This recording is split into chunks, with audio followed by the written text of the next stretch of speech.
The Bible Study Podcast, episode 660. Today, the Bible Study Podcast continues the study of Genesis with chapter 17.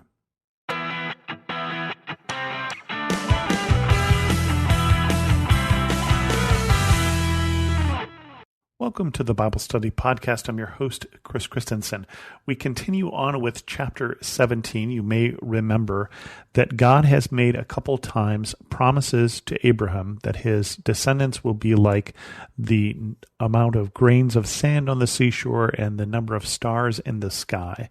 And in the last chapter, Sarai thought, well, it's not going to happen through me. It can't possibly happen through me. And so she gives Abram her slave and says, maybe you can have a son through her, which he does and has a son. And his oldest son, though, is not what God plans. We find out again today. Genesis 17, when Abram was 99 years old, the Lord appeared to him and said, I am God Almighty. Walk before me faithfully and be blameless. Then I will make my covenant between me and you and will greatly increase your numbers.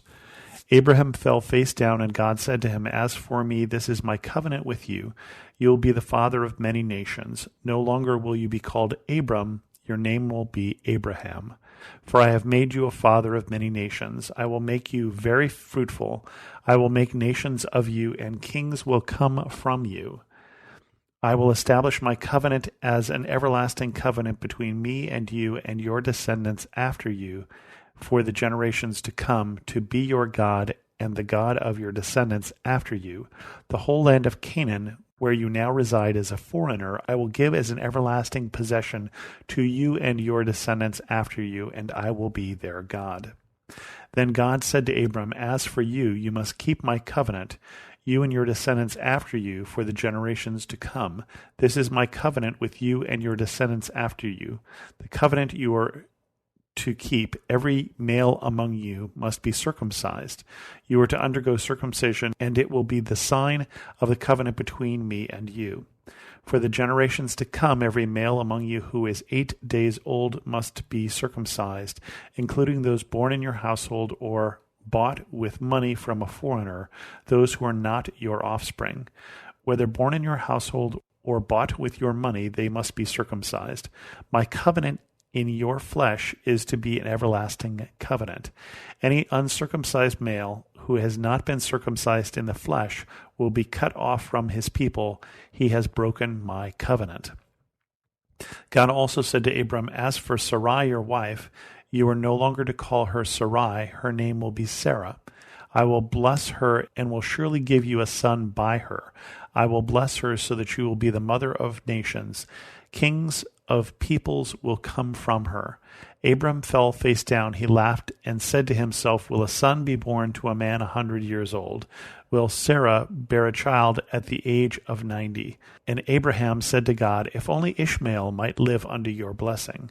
Then God said, Yes, but your wife Sarah will bear you a son, and you will call him Isaac. I will establish my covenant with him as an everlasting covenant for his descendants after him. And as for Ishmael, I have heard you. I will surely bless him. I will make him fruitful and will greatly increase his numbers. He will be the father of 12 rulers, and I will make him into a great nation.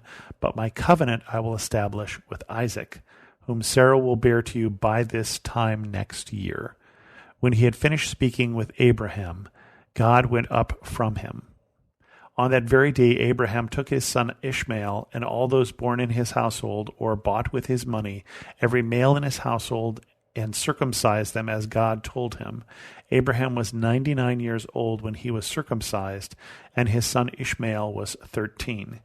Abraham and his son Ishmael were both circumcised on that very day, and every male in Abraham's household, including those born in his household or bought from a foreigner, was circumcised with him. And so this is another one of those things that teaches us that God's timing and our timing are not the same. Because remember, last chapter, Sarai, now Sarah, and Sarah means princess, and Abraham means father of many. Abram meant exalted father, but now we get father of many, and you're going to name the child Isaac, which means he laughs. Because when Abraham now is told that he is going to have a son, he is 99 and his wife is 89, going to be 90, he laughs. This is just ridiculous. Now remember, 14 years ago, Sarai had this plan just one chapter ago for us, but 14 years ago for them, that why don't you just sleep with my slave and have a son, and we'll make that the child promised. And God is now getting around to telling Abraham 14 years later, no, that's not the plan. And remember that God has been making these promises to Abram for a while now. And I had to look it up, so if you have forgotten how long it was, you certainly have a good excuse as well. But Abram was 75 years old when he left Haran and came to the Promised Land. He was left Haran because he was called by God into this land. So that's been almost 25 years, or 24 years so far. And God had called him in this promise of this son, and God is doing this ridiculous thing, which is, if you want to have kids, you have kids when you're young enough to have kids. And yet God is holding off and not giving a son until the whole idea of Sarah and Abraham having a child is laughable. It is hilarious. The name of the child will literally mean he laughs, because God has waited to what seems like it is too late. But it is not too late. And God's arm is not short. And God's timing is not too late. But one of the things that God is doing is God is showing that this child that will be born, and now we have a deadline. Now the child will be born by the time I come back next year. Now the child will be born when you are 100, Abraham. But we will know that that child is a child that has been brought into place by God. We will know that this is a God thing.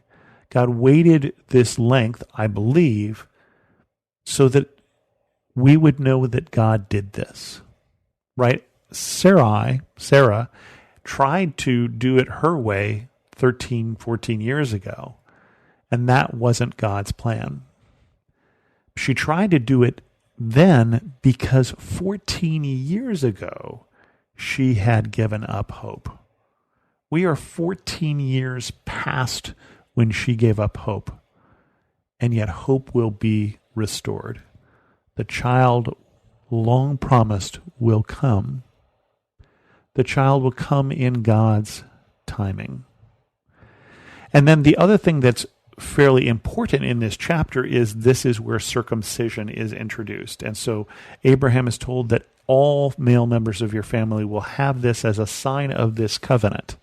And so God has revealed this covenant in stages, and now he's saying this is the sign that we're going to have, is you're going to be circumcised, you and all the males in your household, whether slave or free, whether child or bought, all of them will be circumcised. And so he and Ishmael the same day, and all the servants the same day. And so this is the start of that practice, especially among those who are Jewish, that has continued until this day. And again, continued not because there is special significance in the act, except that it shows faithfulness to the promise. It is the part of the deal, is that I will be your God, you will be my people, and this will be the sign that you are mine. And so God claims Abraham, and God claims Isaac through Abraham, and will call him into being here within 1 year. With that, we're going to end this episode of the Bible Study Podcast. If you have any questions, send an email to host@thebiblestudypodcast.com, or better yet, leave a comment on this episode at thebiblestudypodcast.com. And thanks so much for listening.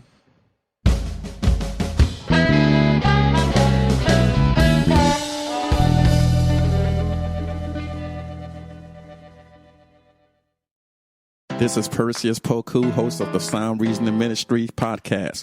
Learn how to share and defend your faith by listening to us weekly. Subscribe at lifeaudio.com.